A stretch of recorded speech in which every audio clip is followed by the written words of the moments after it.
Hello बच्चों, good morning. मैं doctor वंदना चौधरी। आज मैं समय में प्रबंधन कंटिन्यू कर रही हूँ। होम साइंस के बच्चों के लिए है ये, और सेकंड पेपर गृह प्रबंधन जिसको बोलते हैं, उस पेपर का ये पार्ट है। तो समय टाइम मैनेजमेंट, समय प्रबंधन, समय को कैसे हम मैनेज करें कि हमारे सारे काम संपन्न हो जाएं, सारे हमारे एम्स गोल्स पूरे हो जाएं। तो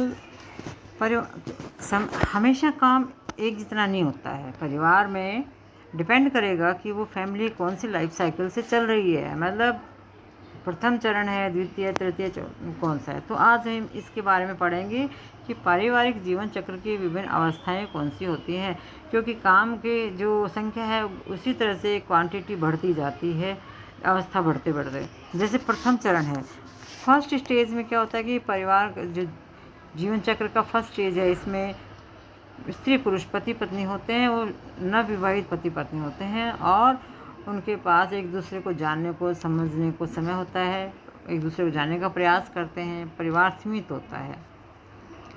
और जैसे जैसे समय गुजरता जाता है तो बच्चे जब पैदा हो जाते हैं, उसके बाद नवजात शिशु छोटे बालक हो जाते हैं, उनकी देखभाल करने में अधिक टाइम लगता है, अलग अलग काम भी उनका बढ़ जाता है। तो पति भी देखभाल करते हैं, पति पत्नी दोनों मिलकर अपने उत्तरदायित्व निभाते हैं। तो गृहिणी को वो 24 घंटे भी कम लगते हैं। तो ऐसे में जब सेकंड स्टेज आती है, जब परिवार बढ़ता है, एक्सटेंड हो जाता है, तो उस समय जो है वो कम लगता है, 24 घंटे वो भी लगते कम हैं।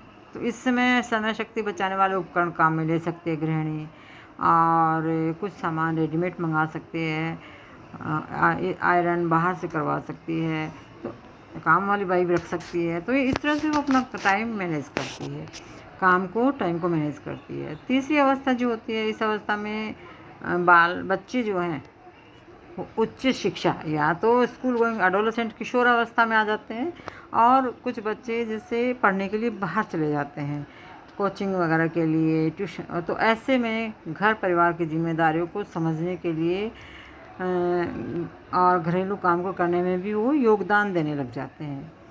तो इससे उनका गृहिणी का काम बढ़ जाता है। माता पिता सामाजिक धार्मिक कार्यों में अधिक समय देने लग जाते हैं। चौथी जो अवस्था होती है, इस अवस्था में उच्च शिक्षा के लिए बच्चे बाहर चले जाते हैं, आत्मनिर्भर हो जाते हैं, उनकी शादियां हो जाती हैं, अपने पैरों पर खड़े होकर माता पिता को छोड़कर घर से अलग हो जाते हैं, अलग अपना घर बसा लेते हैं। गृहिणी के पास समय रहता है, तो वो उसे समय व्यवस्थापन में अधिक समस्या नहीं आती है। जो लास्ट पांचवी अवस्था है, इस अवस्था में बच्चे शादी करके, लड़कियां तो अपने ससुराल चली जाती हैं और लड़के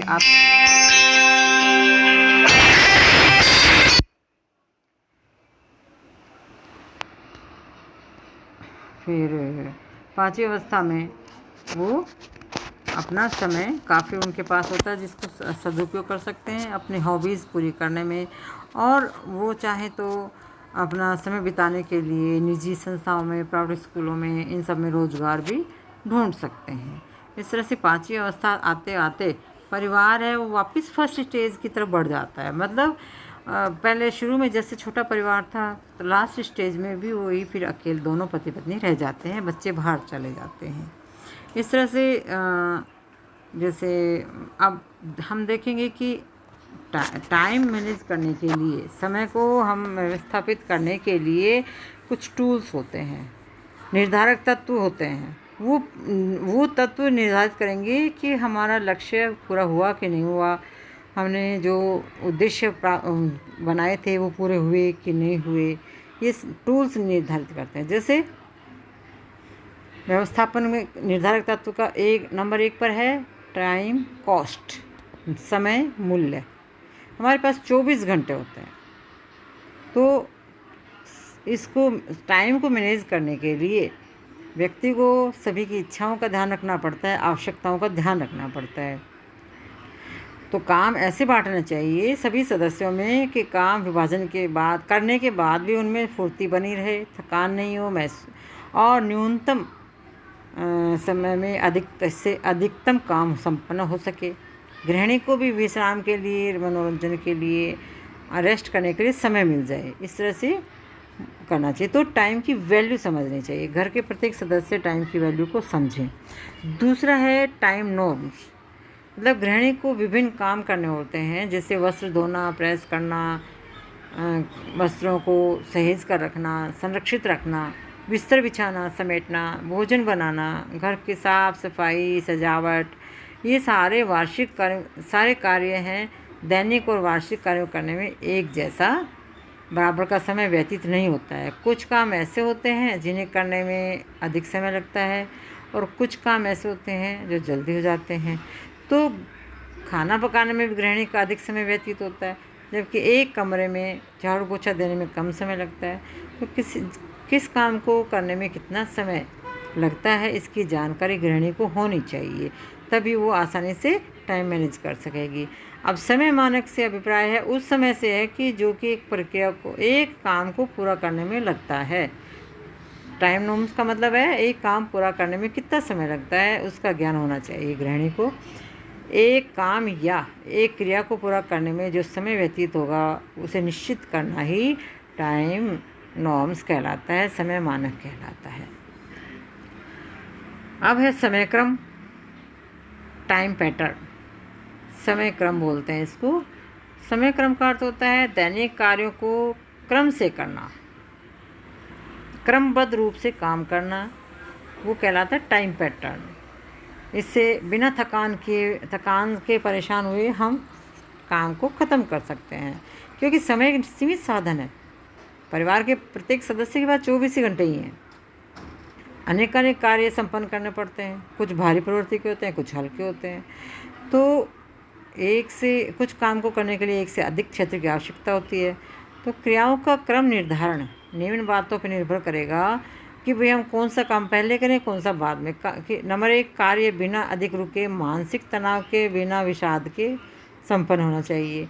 दूसरा, विभिन्न क्रियाओं करने के लिए व्यक्ति की रुचि, दक्षता, कार्य कुशलता की जानकारी होनी चाहिए और व्यक्ति उस कार्य को संपन्न करते समय उपलब्ध भी हो। क्रियाओं का भी आपस में संबंध होना चाहिए। एक कुशल गृहिणी कम समय में निर्धारित काम को संपन्न निम्न बातों को ध्यान में रख के कर सकती है।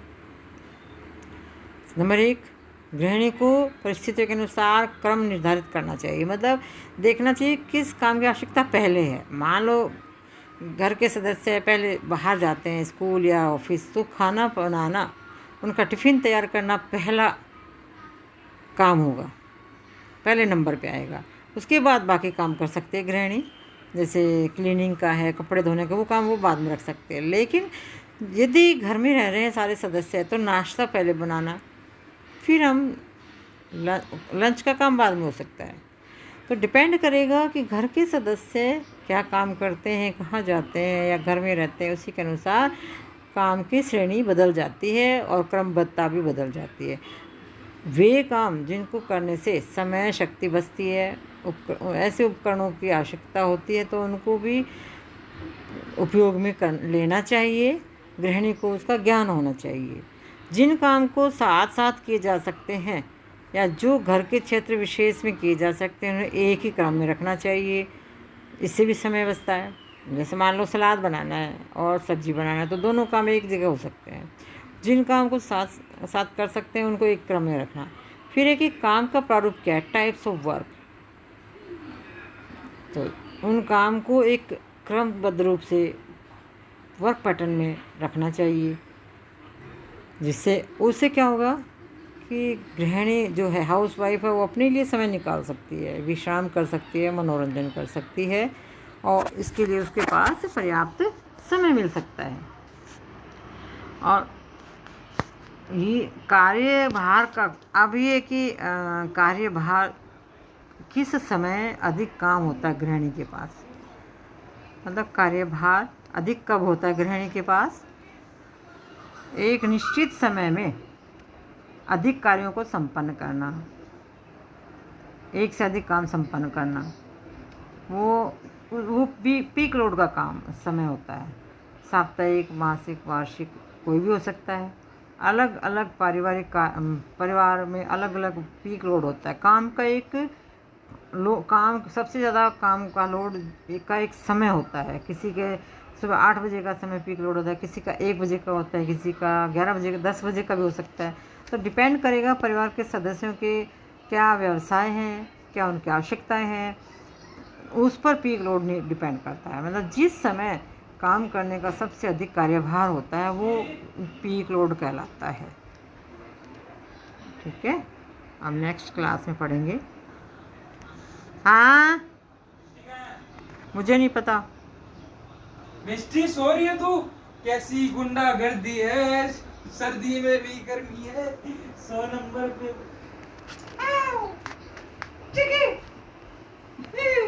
बोलो भैया नीचे कर। कब आ गई नीचे? सो रही है अपने बेड पे। हेलो, मैं डॉक्टर वंदना चौधरी, एसोसिएट प्रोफेसर